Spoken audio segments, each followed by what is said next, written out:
Igbo mma mmanụ, Igbo mma mmanụ.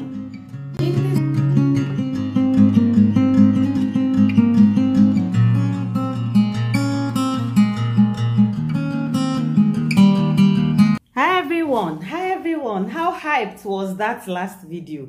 Did you watch? Were you able to watch? Were you following and all of that? Thank you for coming right back on this one. Anambra State is one of the states in Nigeria. It's a state in the eastern part of Nigeria and a very commercial state, and every Anambrarian is industrious. And normally I should be starting this with egwu Odenigbo, egwu Anambra, egwu eji amala, egwu ekpili, egwu eji malụ ndị Anambra, but we are not going to do all of that. We already know that in recent times, in fact, before I go further to say what has been happening in recent times, we know that the Anambra is a lovely state. It's a state where, just like every other state in Nigeria, but I'm speaking mostly for Anambra, which is my state, right? It is where a state where you come in and you instantly feel the peace. But recently there are a few events that has sprung its ugly head, and it seems to be dividing us. And so this is like a cry out to every Anambrarian. If you know how we can come together, maybe Ohaneze Ndi Igbo, this is time not to, because we are already divided as much as like stretched more than we can take, adogani, more than we can take already. And then having what is going on now, the insecurity that is going on now, is furthermore breaking us down. So I wouldn't want to stay here to say that what is happening is political. I wouldn't want to lay blames, but this is like a call to every Anambrarian. It's time for us to come together and put heads together to find ways to proffer solutions. The Christmas period is coming, and we're already in Ember month. I remember when back in the days, Christmas period, everybody's already gearing up to what they will do in the villages. There are masquerades. I'll be putting up pictures of, even in my own home, these masquerades come around.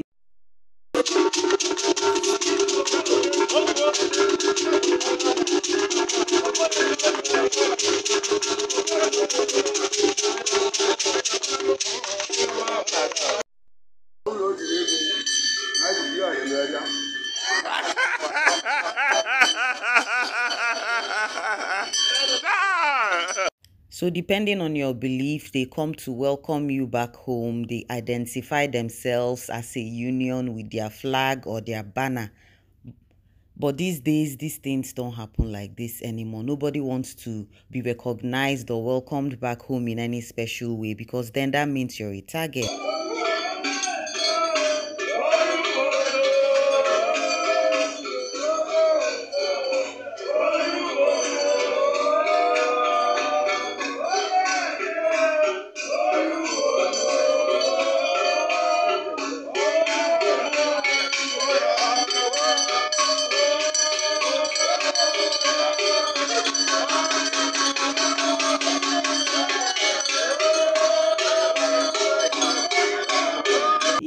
They come out in different colors, they come out in their mass, and they do all the amansi, all the shenanigans that they do.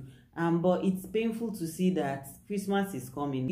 Everybody is scared of going back in one piece and coming back in very many pieces, and that's not our prayer. You can imagine coming home to be amongst your people, stay with your people, but just because for whatever reason whatsoever, someone's life is cut short. And I keep asking, I buchazia know everybody, when who will remain? Not quite long ago, a very prominent individual in Nigeria was almost these are the issues we talk about. These are things we like. It's just such a painful thing that you can't plan now to up and go. Let's say you want to have, there's some, you cannot just plan, you have to plan to unplan. You have to kurukere your plan so that you don't attract unnecessary attention. But then the onus of the case, the cause of this whole thing, it's not from us, because of a lot of things happening right now is centering around Anambra State.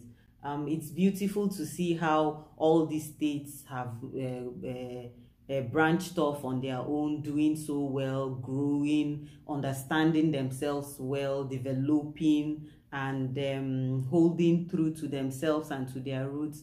I mean, I saw what Governor Mahi was doing the other time at Ebonyi State, and I was actually impressed. Nigeria on its own, Nigeria as a whole, it's a blessed country. We have so many things that we neglect. We have, you know, so many, let me not even begin to go into it, but then we have a lot of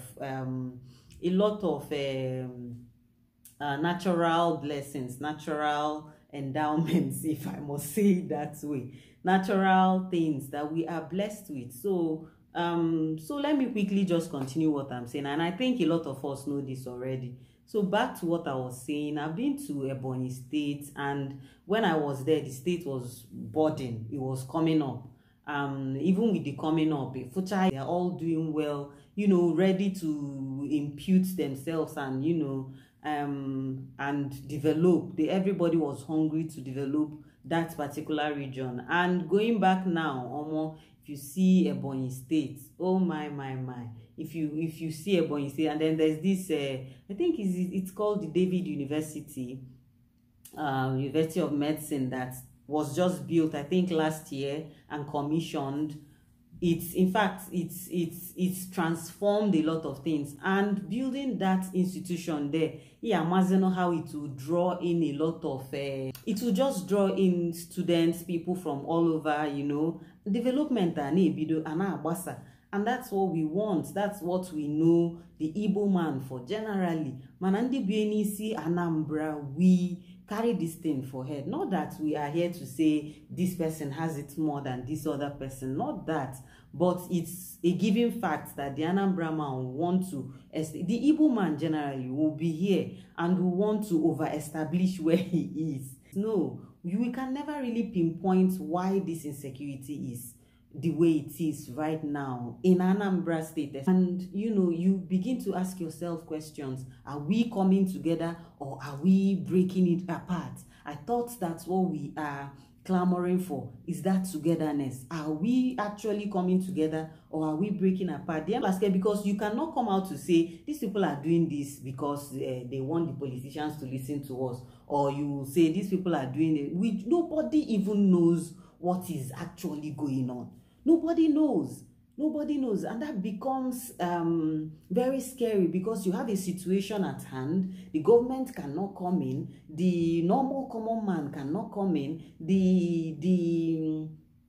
The politicians even cannot come in. And it becomes the unlawfulness, lawlessness has skyrocketed to a point where, like I said, I want to has skyrocketed to the point where you can't say you are safe, even though this is your roots. I mean, there are so many Wafos that has gotten to their end, has met their Waterloo just by being Wafo. We can remember the story of Dora Akonyele's husband. He was Ezbo Wafo and Igbo. And then he was killed the way he was killed, even on the grounds of Anambra. And then more, even after he died, a lot more happened. A lot of such killings happened. And so you begin to wonder what is going on. What's the aim? Are we coming together, or when everyone is killed and dead, and then what? And then what? And then what? And so this video is like a call to every young person I feel like if we bring our heads together, this is not the time to say it's the Anambra man's issue, it's the Enugu man's issue, it's the Okija man's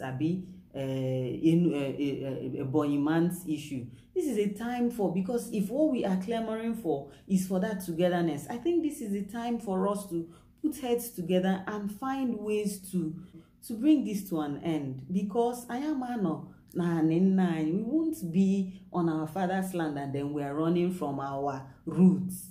I mean, where has that even ever happened? Where has that even ever happened? And that's why sometimes I chill and I'm like, who is advising these people? Who is telling them what to do?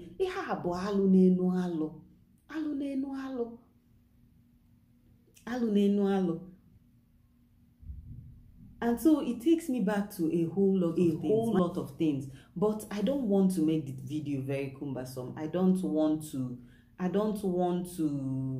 drag the issue, because it's not like we can do a lot. It's not like we can do so much. But then we can also lend our 2 cents. We can also put a step forward, irrespective of what's going on.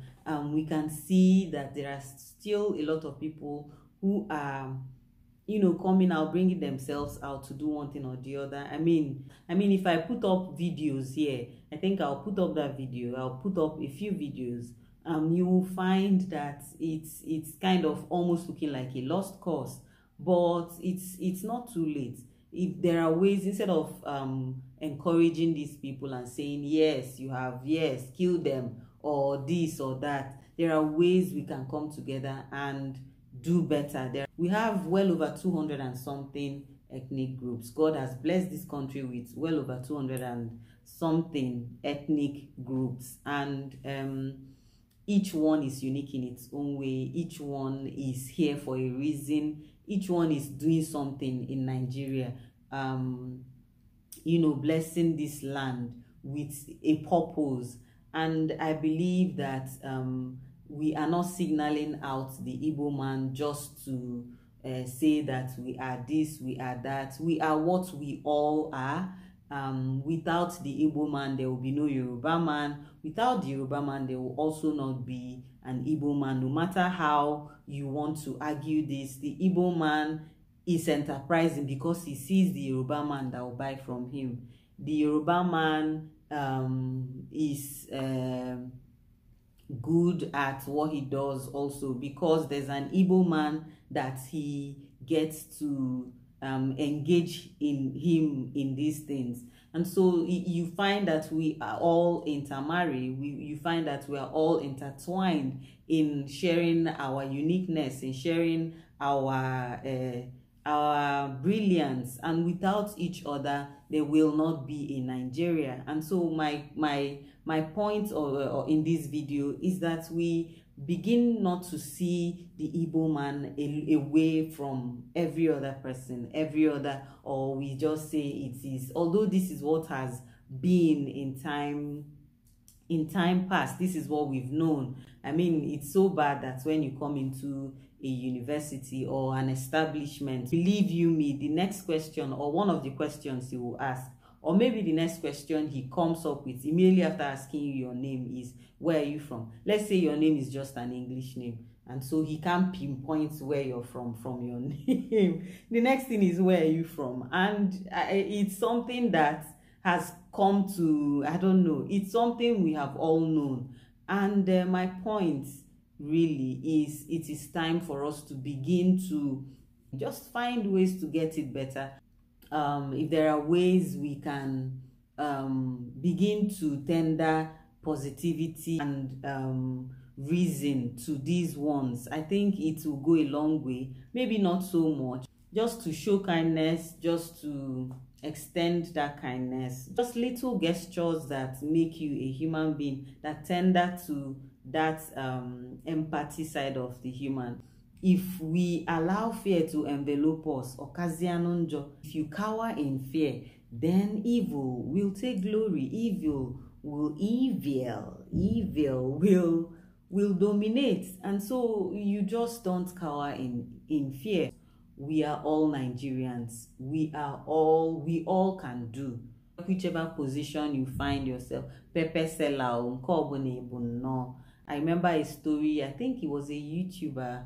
Yeah, I think I can't remember who said that story, but it was a very gory story. An elderly woman in the market selling fish. Inside the fish was probably all spoiled, maybe because there was no light to refrigerate this fish. This woman went and melted paper and stuffed paper inside the tummy of this fish and still sold it like that.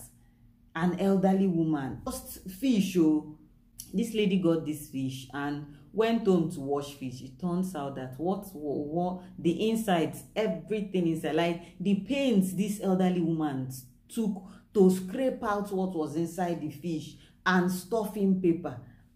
But then you find that the wickedness that we live with now, all the too much, everybody wants to show the next person that I am more wickeder than you, or I sabi wetin you sabi. Of course we all sabi what the other person sabi, but can we be a little calculative and not take everything out on wickedness? And do you get?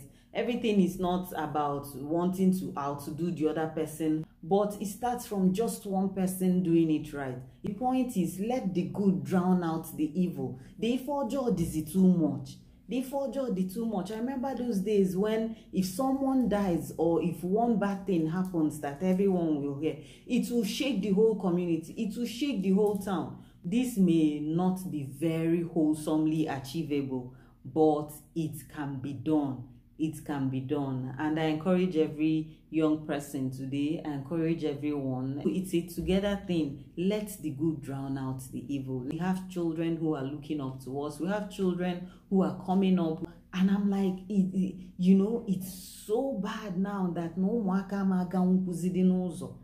Everybody cannot come out to buga in goodness, but it will be beautiful if we start somewhere. It will go a long way if we start somewhere. Imagine where I have made a decision to, no matter what, put in a little kindness in this world, and then 100 other people make such decisions. I mean, it begins to cross out, you know, the negativities, no matter how small. It's beautiful to also note that the most efforts that actually count are the minute ones. So thank you so much for coming on this one with me. Thank you so much for sitting to hear me bear my heart out. And till the next one, bye. Stay blessed and bye.